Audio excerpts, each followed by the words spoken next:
A'udzubillahi minasyaitonirrajim. Bismillahirrahmanirrahim. Kompilasi hukum ekonomi syariah bab 2 asas akad pasal 21. Akad dilakukan berdasarkan asas A. Ikhtiari atau sukarela. Setiap akad dilakukan atas kehendak para pihak, terhindar dari keterpaksaan karena tekanan salah satu pihak atau pihak lain.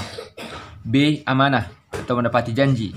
Setiap akad wajib dilaksanakan oleh para pihak sesuai dengan kesepakatan yang ditetapkan oleh yang bersangkutan dan pada saat yang sama terhindar dari cedera janji. C. Ihtiyati atau kehati-hatian.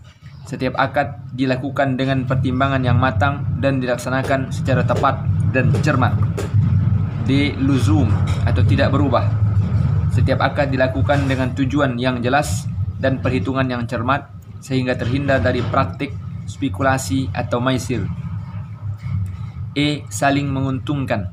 Setiap akad dilakukan untuk memenuhi kepentingan para pihak sehingga tercegah dari praktik manipulasi dan merugikan salah satu pihak. F. Taswiyah atau kesetaraan. Para pihak dalam setiap akad memiliki kedudukan yang setara dan mempunyai hak dan kewajiban yang seimbang. G. Transparansi. Setiap akad dilakukan dengan pertanggungjawaban para pihak secara terbuka. H. Kemampuan. Setiap akad dilakukan sesuai dengan kemampuan para pihak sehingga tidak menjadi beban yang berlebihan bagi yang bersangkutan. I. Taisir atau kemudahan. Setiap akad dilakukan dengan cara saling memberi kemudahan kepada masing-masing pihak untuk dapat melaksanakannya sesuai dengan kesepakatan. J. I'tikad baik.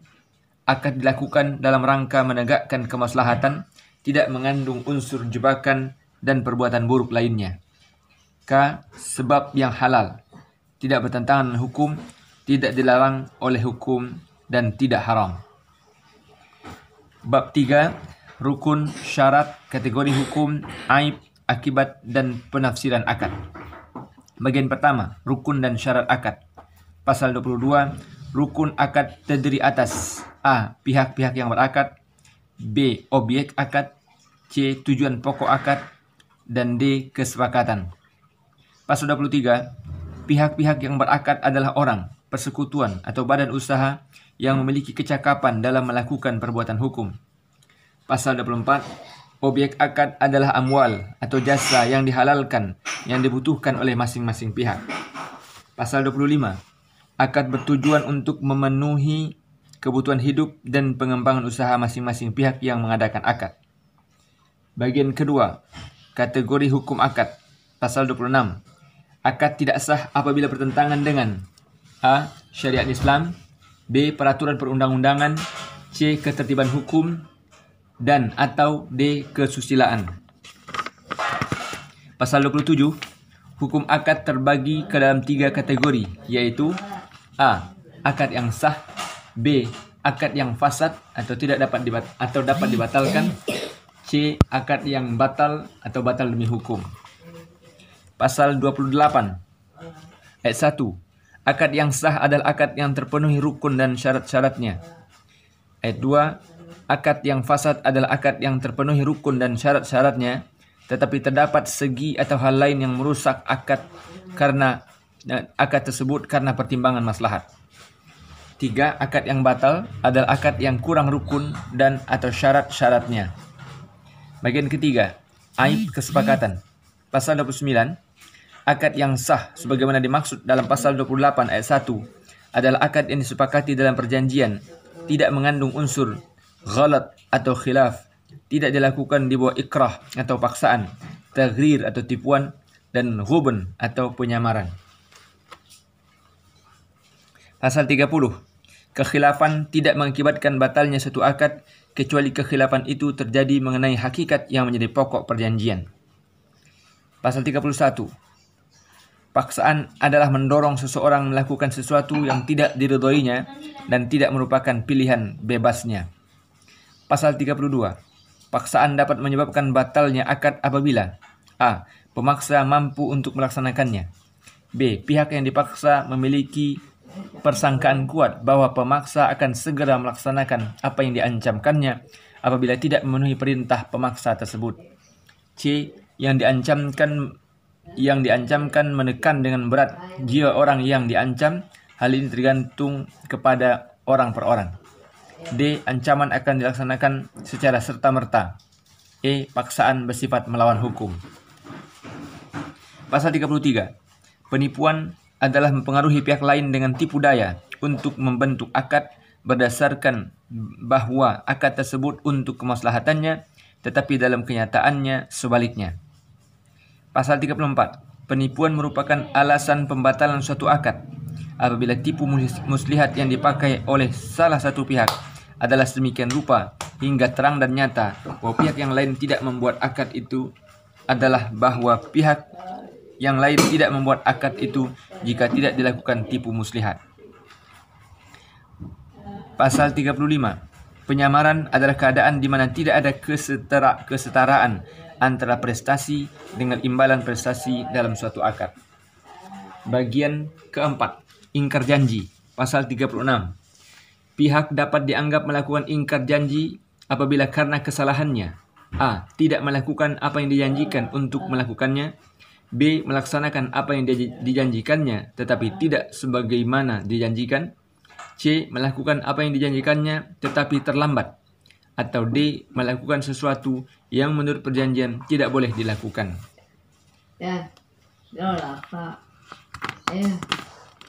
Pasal 37. Pihak dalam akad melakukan ingkar janji apabila dengan surat perintah atau dengan sebuah akta sejenis itu telah dinyatakan ingkar janji atau demi perjanjiannya sendiri menetapkan bahwa pihak dalam akad harus dianggap ingkar janji dengan lewatnya waktu yang ditentukan. Pasal 38. Pihak dalam akad yang melakukan ingkar janji dapat dijatuhi sanksi A. Pembayaran ganti rugi, B. Pembatalan akad, C. Peralihan risiko, D. Denda, dan atau E. Pembayaran biaya perkara. Pasal 39. Sanksi pembayaran ganti rugi dapat dijatuhkan apabila A. Pihak yang melakukan ingkar janji setelah dinyatakan ingkar janji tetap melakukan ingkar janji, B. Sesuatu yang harus diberikan atau dibuatnya hanya dapat diberikan atau dibuat dalam tenggang waktu yang telah dilampaukannya, C. Pihak yang melakukan ingkar janji tidak dapat membuktikan bahwa perbuatan ingkar janji yang dilakukannya tidak di bawah paksaan. Bagian kelima, keadaan memaksa. Keadaan memaksa atau darurat adalah keadaan di mana salah satu pihak yang mengadakan akad terhalang untuk melaksanakan prestasinya. Pasal 41. Syarat keadaan memaksa atau darurat antara lain adalah A. Peristiwa yang menyebabkan terjadinya darurat tersebut tidak terduga oleh para pihak, B. Peristiwa tersebut tidak dapat dipertanggungjawabkan kepada pihak yang harus melaksanakan prestasi, D. Peristiwa yang menyebabkan darurat tersebut di luar kesalahan pihak yang harus melakukan prestasi, D. Pihak yang harus melakukan prestasi tidak dalam keadaan beriktikat buruk. Bagian keenam, risiko. Pasal 42, kewajiban memikul kerugian yang tidak disebabkan kesalahan salah satu pihak dinyatakan sebagai risiko. Pasal 43.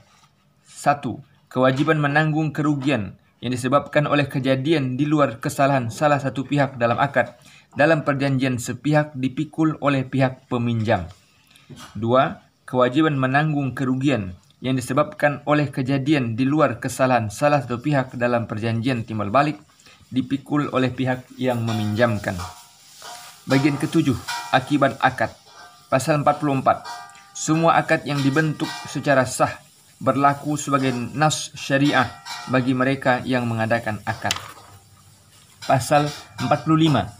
Suatu akad tidak hanya mengikat untuk hal yang dinyatakan secara tegas di dalamnya, tetapi juga untuk segala sesuatu menurut sifat akad yang diharuskan oleh kepatutan, kebiasaan, dan nas-nas syariah.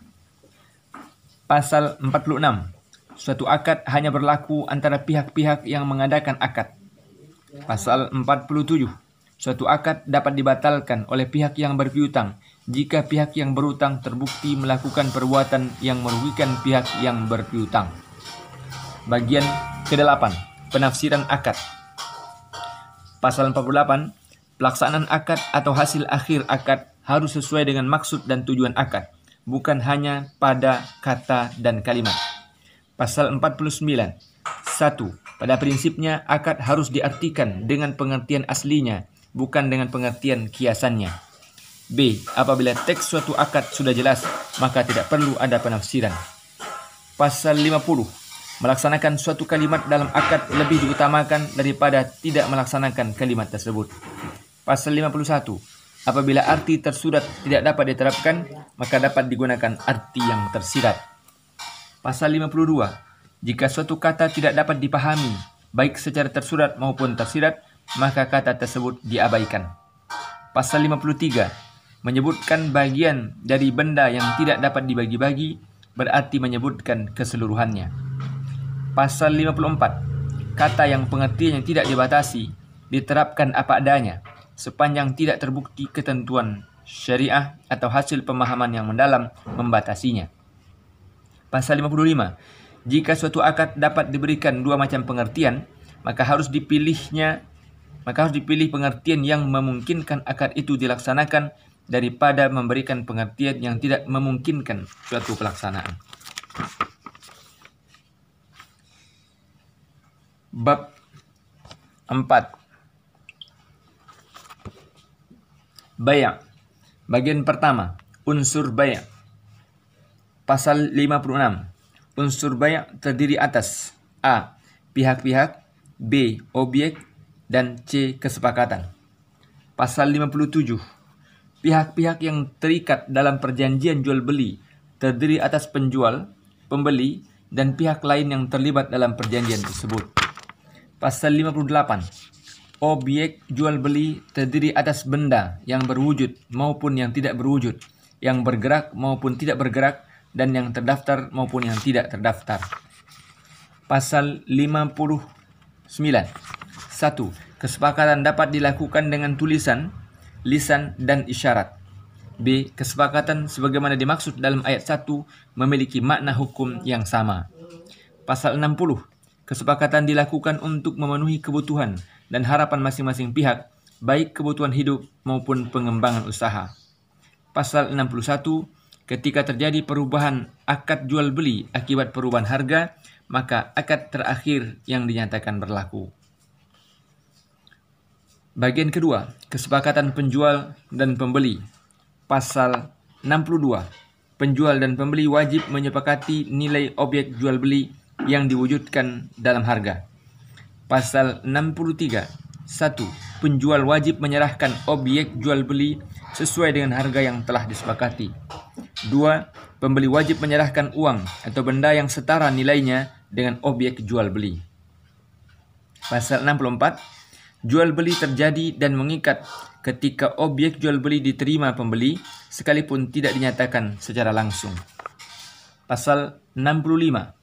Penjual boleh menawarkan penjualan barang dengan harga borongan dan persetujuan pembeli atas tawaran itu mengharuskannya untuk membeli keseluruhan barang dengan harga yang disepakati.